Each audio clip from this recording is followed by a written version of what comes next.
En este video desarrollaremos la última parte de la unidad 1C relacionada con superficies de estado y con la inclusión en las mismas de la fase sólida. Hemos descrito cómo se relacionan las propiedades PBT para las fases líquido y vapor de las sustancias puras. Acá, por ejemplo, tenemos entonces un par de ejes P y B. Tenemos la campana donde coexiste el líquido-vapor, la fase líquido comprimido, la fase vapor sobrecalentado. Pero en realidad nosotros conocemos que las fases o los estados de agregación pueden ser sólido, líquido o vapor. Bueno, ¿cómo quedan entonces estos diagramas cuando se incluyen la fase sólida? Acá tenemos el diagrama PB incluyendo la fase sólida. Fijémonos que así como acá teníamos la campana donde coexisten en equilibrio líquido y vapor, también hay otra campana, que ya no sería una campana, sino como una especie de meseta, donde coexisten en equilibrio la fase sólido y vapor. Y además otra región donde coexisten en equilibrio la fase sólido y líquido. Es decir, que si nosotros tenemos un cambio de fase desde sólido a vapor, tendremos que en primer lugar, a una presión constante, ¿no es cierto?, irá primero pasando en fase sólida, luego coexisten sólido y líquido, luego viene el líquido, luego coexisten líquido y vapor y finalmente tenemos vapor. Bien. Además, hay otro comportamiento muy especial y es lo que sucede a lo largo de esta línea. En esta línea se comparten, fíjense, la zona en la que pueden coexistir sólido y líquido, la que pueden coexistir líquido y vapor y la que pueden coexistir sólido y vapor. O sea que a lo largo de la línea triple coexisten las tres fases en equilibrio: la sólido saturado, la líquido saturado y la vapor saturado. Según la proporción que hayan de cada una, será donde se posicione el estado. También podemos graficar ahora con las tres fases el diagrama presión-temperatura. Nosotros habíamos visto anteriormente solo la curva de saturación líquido-vapor, que era esta, donde todos los estados en los que coexisten líquido y vapor en equilibrio quedaban representados por cada uno de estos puntos según la presión de que se trate. Pero acá vemos que en el cambio de fase, presión y temperatura no son independientes, sino que para cada temperatura de saturación corresponde una presión de saturación. Y que acá teníamos el punto crítico, que era el último punto donde podían coexistir en equilibrio dos fases bien diferenciadas. De igual forma, toda la franja que vimos recién donde podían coexistir sólido y líquido en equilibrio, en este caso viene también representada por una línea.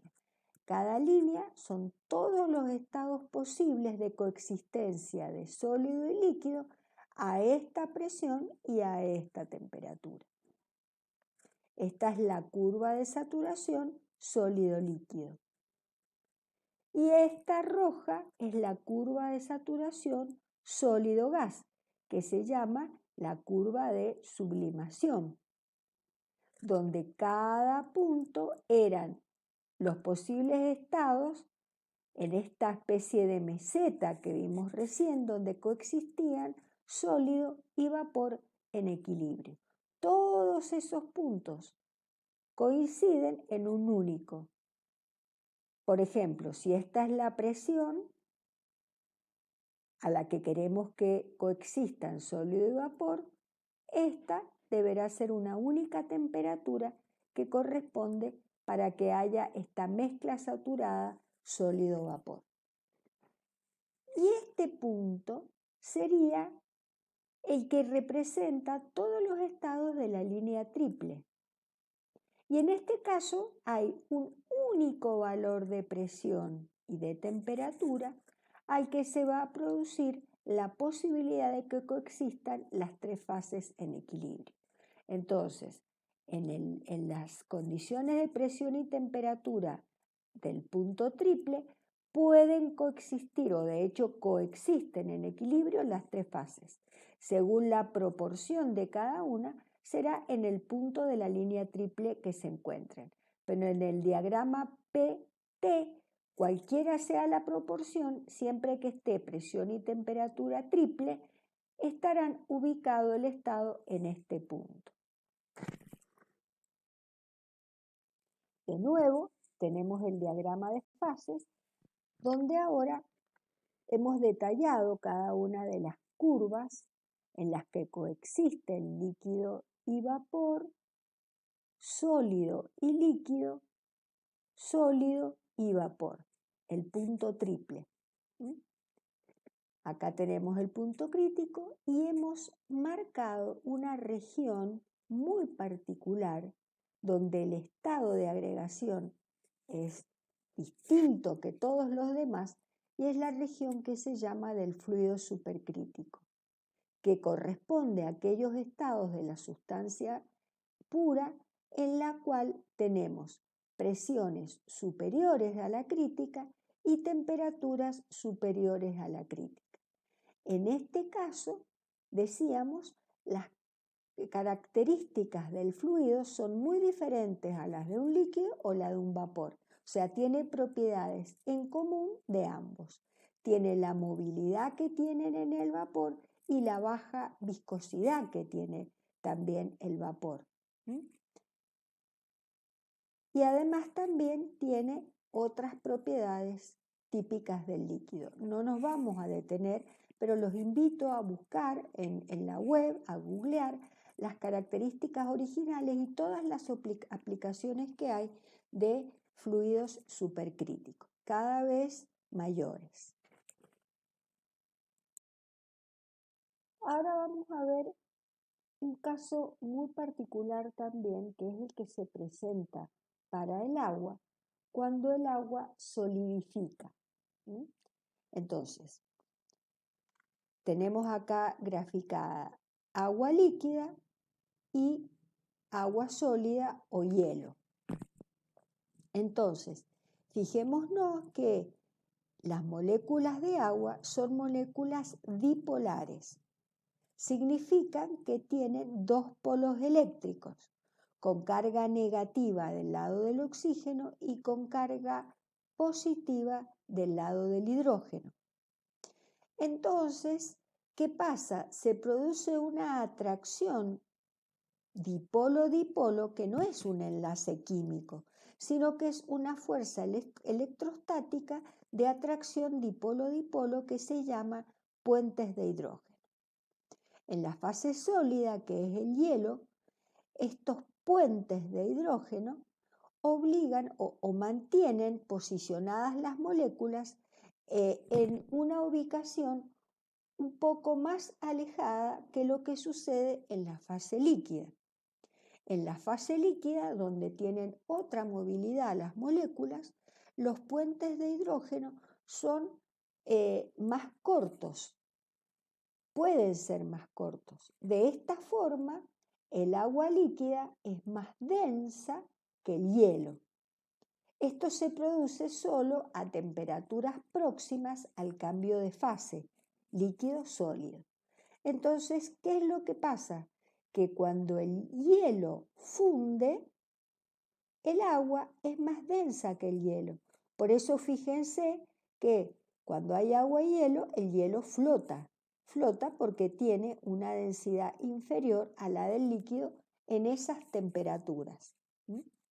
Esto sucede, o su razón, es por estos enlaces electrostáticos que se denominan puentes de hidrógeno. En el líquido los puentes constantemente se rompen y se vuelven a formar, entonces a medida que se van moviendo producen esta separación mayor que sucede en la fase sólida, donde los enlaces puentes de hidrógeno son estables. Cuando ahora observamos cómo queda el diagrama PV, incluyendo la fase sólida, pero para el caso del agua, fíjense lo original. En este caso, esta línea de trazos es la del líquido saturado en el cambio de fase sólido-líquido. Tiene volúmenes menores que los que corresponden al sólido saturado con líquido, que vemos que está más a la derecha y tiene volúmenes mayores. Entonces, el cambio de fase de sólido a líquido sería desde la derecha hacia la izquierda, con volúmenes que van disminuyendo, o lo que es lo mismo, densidades que van aumentando. Y acá podemos observar también la línea triple, la zona de coexistencia líquido-vapor, la de coexistencia sólido-líquido, la de coexistencia sólido-vapor y la línea triple. Ahora vemos el diagrama de fases para el agua. En este caso, la curva de equilibrio sólido-líquido tiene pendiente hacia la izquierda. Diferente que, si recordamos, en el resto de las sustancias donde el sólido es más denso que el líquido. En el caso del agua, la característica es que esta línea de coexistencia o de cambio de fase se inclina hacia la izquierda.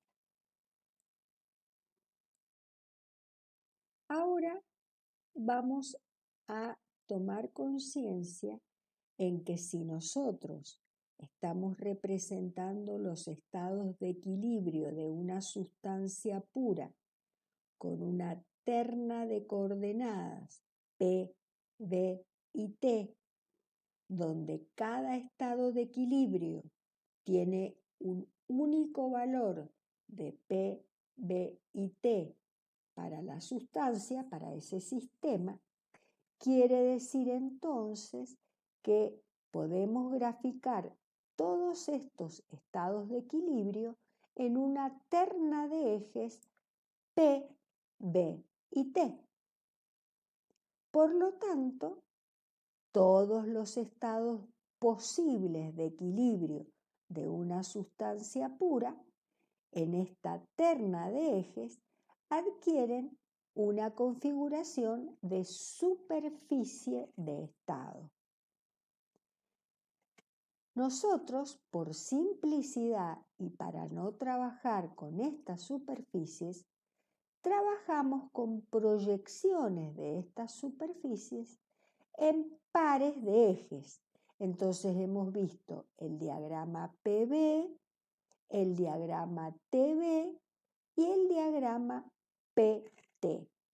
Cada uno de ellos se obtiene de proyectar la superficie sobre uno de los tres planos coordenados. En este caso, hemos indicado un plano perpendicular al eje de temperatura que, al intersectarse con la superficie de estado, me marca la traza de lo que sería una isoterma en el diagrama PB. Acá lo estamos viendo.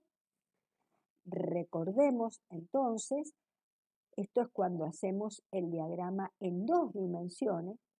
Entonces acá tenemos el eje P, el eje B y cómo es la visión de la superficie de estado mirándola en sentido perpendicular al plano PB.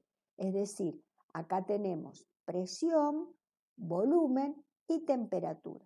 Si nosotros miramos la superficie de estado en forma perpendicular al plano PB, observaríamos este diagrama de dos dimensiones. Entonces, ¿Cómo se obtienen las isotermas? Intersectando la superficie con planos perpendiculares al eje de temperatura. ¿Cómo se obtienen las isobaras? Intersectando la superficie con planos perpendiculares al eje de presión. Entonces, si miramos desde arriba, lo que vamos a observar de la superficie de estado es lo que se vería en el diagrama TB, porque miramos en sentido perpendicular al plano TB. Cuando miramos hacia allá, ya dijimos que era el PB. Y cuando miramos desde la derecha hacia la izquierda, o sea, en forma perpendicular al plano PT, lo que vemos es el diagrama de fases. Y acá tenemos la línea triple, donde pueden coexistir sólido saturado, líquido saturado y vapor saturado. Hay un único par de valores PT al que pueden coexistir los tres estados. En este caso, se trata de una sustancia pura que se contrae al pasar de líquido a sólido. Por eso, el líquido saturado tiene mayor volumen que el sólido saturado. Ahora veríamos cómo es la superficie de estado para el caso de una sustancia pura que se dilata al pasar de líquido a sólido, como es el caso del agua.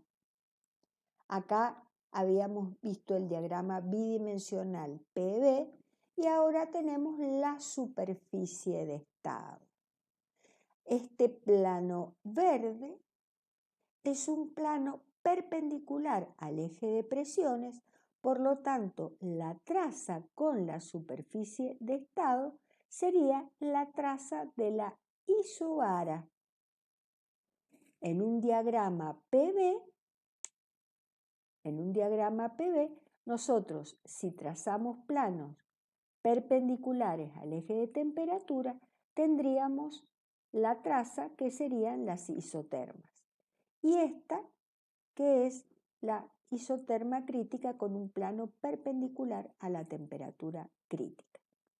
Acá tenemos la línea triple y podemos ver entonces que el sólido tiene volúmenes mayores que el líquido a esas bajas temperaturas. Acá se puede ver en este quiebre, la franja que quedaría ahí sería la franja de coexistencia sólido-líquido, que es esta que indicamos acá. Ahora tenemos otra, ya directamente una imagen tridimensional de la superficie de estado para el agua. Entonces, acá lo teníamos en 2 dimensiones, acá la tenemos tridimensional.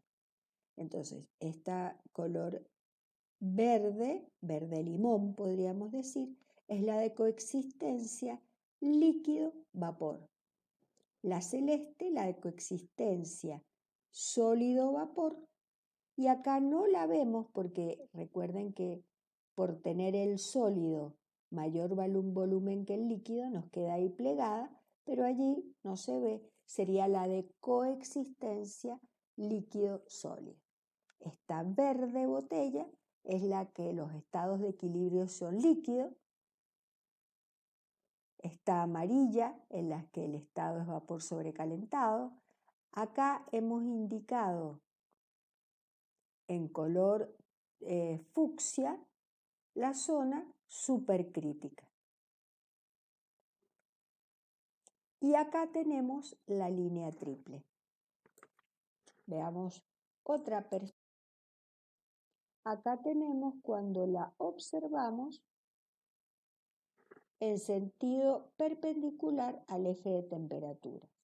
Entonces tenemos el eje, el diagrama de 2 dimensiones PB, esta es P y esta es B, y ven cómo se ve esto que nosotros graficamos acá, sería lo que se ve al mirar en dirección perpendicular al eje de temperaturas. Y acá tendríamos el diagrama de fases. ¿Cómo se obtiene el diagrama de fases? Mirando en forma perpendicular al eje de volúmenes. Entonces, lo que estamos viendo, fíjense, acá tenemos esta curva, que es donde coexisten en equilibrio sólido y líquido. Toda esa franja de coexistencia es una línea.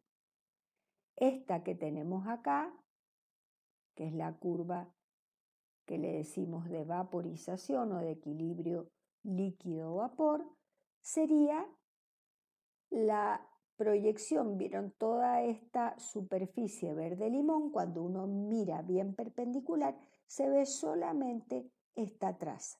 Acá vemos algo en perspectiva, pero sería la traza, esta que vemos acá, que termina en el punto crítico. Y finalmente, esta línea sería la que contiene todos estos puntos de coexistencia sólido-vapor.